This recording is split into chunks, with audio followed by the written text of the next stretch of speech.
It happened one Saturday afternoon at our neighborhood barbecue. The weather was perfect, the smell of grilled food filled the air, and laughter floated through the yard.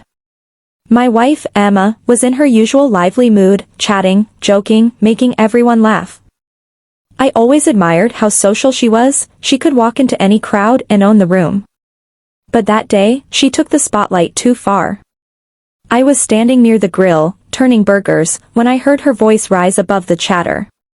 "If anyone knows a better husband," she said playfully, holding up her drink, "send him my way. Maybe someone who remembers anniversaries and doesn't burn toast." The group burst into laughter. I smiled awkwardly, pretending to laugh along, but inside something sank. It wasn't the first time she'd made me the punchline, but it was the first time it stung this badly. Our neighbor, Mark, was standing nearby. He chuckled but didn't say anything. Emma saw that and teased, "Come on, Mark. You know what I mean.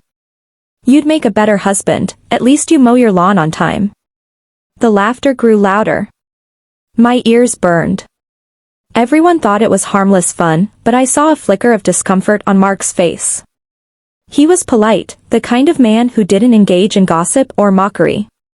He looked at Emma for a moment, then said quietly, "Maybe, but I think I'd rather have a wife who appreciates the one she already has." The yard went silent. For a second, even the wind seemed to stop. Emma's smile froze, her hand still holding her drink midair. Mark gave me a brief nod, as if to say sorry for stepping in, then walked away to help his kids with the food table. The silence that followed was louder than her joke. People avoided looking at us. Emma set her drink down and muttered something about getting more napkins before disappearing inside the house. I stayed by the grill, flipping burgers I no longer cared about.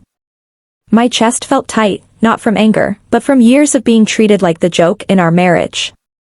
It wasn't about one barbecue or one joke, it was about the pattern.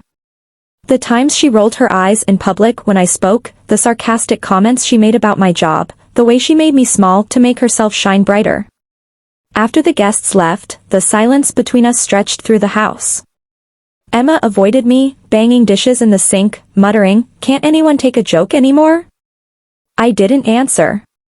I went upstairs, showered, and sat in our room thinking about how somewhere along the line, respect had quietly left our marriage.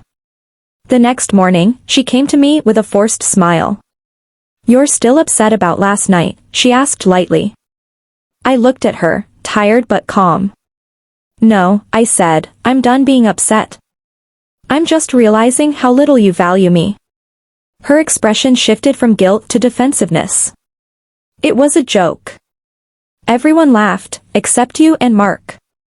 You two take things too seriously." I shook my head.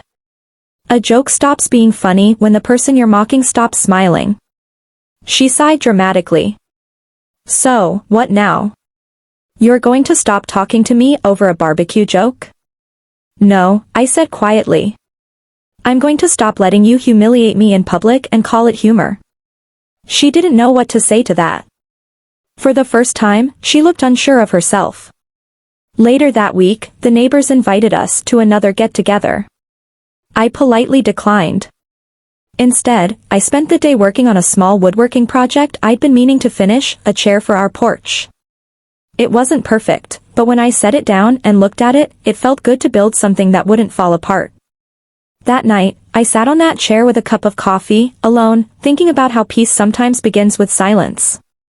Emma eventually joined me outside. She didn't say much at first. "Mark apologized to me," she said softly. "He felt bad for embarrassing me." I nodded. "He didn't embarrass you," I replied. "He reminded you what respect sounds like." She looked down, fidgeting with her fingers. "I didn't realize it hurt you that much," she said. "I just wanted to be funny." "At my expense," I said. "Every time." The days that followed were quieter. Something had shifted. She stopped making jokes about me in public. Instead, she started noticing small things, asking how my day was, helping with the chores, even complimenting me on things she used to mock.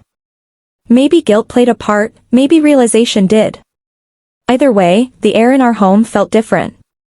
Weeks later, at another neighborhood gathering, someone teased me about my cooking again.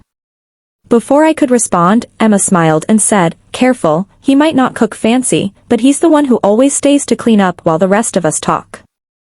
It wasn't a grand apology, but it was something. The look she gave me afterward, soft, genuine, told me she'd finally understood. Sometimes, it takes one unexpected moment, one brave sentence from someone outside your story, to wake you up to what you've become. Mark's words had done more than silence a joke. They'd echoed through our marriage, forcing both of us to listen. Now, when I look back on that day, I don't remember the laughter or the awkward silence, I remember the turning point. Because sometimes, the person who defends your dignity isn't your spouse, but a stranger who simply knows where respect begins. And after that day, so did she.